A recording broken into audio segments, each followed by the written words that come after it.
Hello friends, welcome to the British English with Deepak. British English with Deepak या चॅनलवर तुमच्या सर्वांचं स्वागत आहे. मित्रांनो, माझं नाव आहे दीपक मोरे आणि आज मी तुमच्यासाठी घेऊन आलेलो आहे साधा भविष्यकाळ. साधा भविष्यकाळाचे निगेटिव्ह म्हणजेच नकारात्मक वाक्य आज आपण बघणार आहेत मित्रांनो.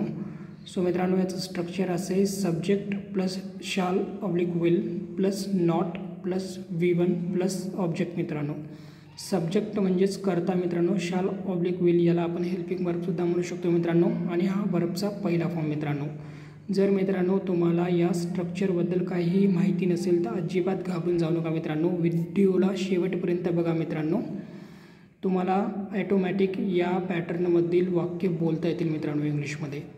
मित्रांनो, जेव्हा सब्जेक्ट म्हणून आय आणि वी असेल मित्रांनो, तेव्हा आपल्याला हेल्पिंग वर्ब शाल घ्यायचं आहे मित्रांनो, आणि जेव्हा सब्जेक्ट ही, शी, इट आणि दे असतील मित्रांनो, तेव्हा विल या हेल्पिंग वर्बचा वापर करायचा आहे मित्रांनो आपल्याला.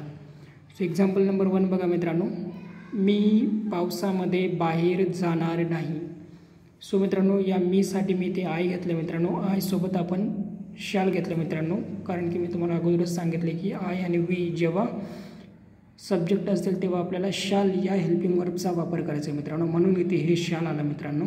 त्याच्यानंतर नॉट ॲज इट इज मित्रांनो, हे नॉट मी इथे घेतलं मित्रांनो. त्याच्यानंतर गो हा वर्बचा पहिला फॉर्म आहे मित्रांनो. मित्रांनो, याचं ट्रान्सलेशन झालं: आय शाल not go out in the rain. Example number 2 बघा मित्रांनो. तो बाहेर जेवणार नाही. मित्रांनो, या तोसाठी मी इथे ही घेतलं मित्रांनो. ही सोबत आपल्याला विल घ्यावं लागेल मित्रांनो, कारण की मी अगोदर सांगितले की जेव्हा ही, शी, इट आणि दे यापैकी सब्जेक्ट म्हणून येते मित्रांनो, तेव्हा आपल्याला विल या हेल्पिंग वर्बचा वापर करायचा आहे मित्रांनो. मी ते विल घेतलं मित्रांनो. He, will, not as it is मित्रांनो. इट हा वर्बचा पहिला फॉर्म आहे मित्रांनो, जशाच तसा घेतला मित्रांनो मी. याचं ट्रान्सलेशन झालं मित्रांनो: he will not it out. Example number 3 बघा मित्रांनो. ती गृहपाठ करणार नाही. मित्रांनो, या तीसाठी मी ते शी घेतलं मित्रांनो. शी सोबत विल घेतलं आपण, त्याच्यानंतर नॉट आणि त्याच्यानंतर डू मित्रांनो, हा वर्बचा पहिला फॉर्म. मित्रांनो, she will not do her homework, हे याचं ट्रान्सलेशन झालं मित्रांनो. एक्झाम्पल नंबर 4 बघा मित्रांनो. राम तुला खोटं बोलणार नाही.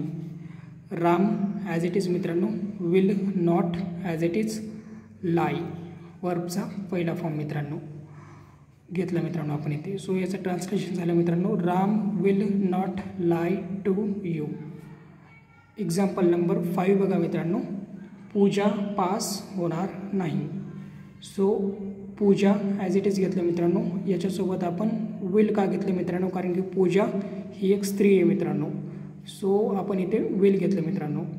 त्याच्यानंतर नॉट ॲज इट इज मित्रांनो, वर्बचा पहिला फॉर्म घ्यायचा आहे म्हणून हे पास घेतलं मित्रांनो आपण इथे. पूजा विल नॉट पास याचं ट्रान्सलेशन झालं मित्रांनो इंग्लिशमध्ये. एक्झाम्पल नंबर 6 बघा मित्रांनो. आम्ही त्याला सांगणार नाही. या आम्हीसाठी इथे वी घेतलं मित्रांनो. वी सोबत मी शाल as a helping verb use केला मित्रांनो याचा. त्याच्यानंतर नॉट ॲज इट इज मित्रांनो, टेल वर्बचा पहिला फॉर्म मित्रांनो घेतला मित्रांनो इथे. याचं ट्रान्सलेशन झालं मित्रांनो: we shall not tell him. Example number 7 बघा मित्रांनो. आम्ही विरोध करणार नाही. या आम्हीसाठी इथे वी घेतलं मित्रांनो मी. त्याच्यानंतर शाल ॲज इट इज घेतलं मित्रांनो. नॉट जशाच तसं घेतलं मित्रांनो. रेजिस्ट हा वर्बचा पहिला फॉर्म मित्रांनो. याचं ट्रान्सलेशन झालं मित्रांनो: वी शाल नॉट रेजिस्ट. जर मित्रांनो तुम्हाला हा व्हिडिओ समजला असेल तर तुम्ही माझ्या चॅनलला सबस्क्राईबसुद्धा करू शकता मित्रांनो, आणि हा व्हिडिओ तुम्हाला आवडला असेल तर तुम्ही व्हिडिओला लाईकसुद्धा करू शकता मित्रांनो. At last I would like to say thank you so much for watching this video. Have a nice day.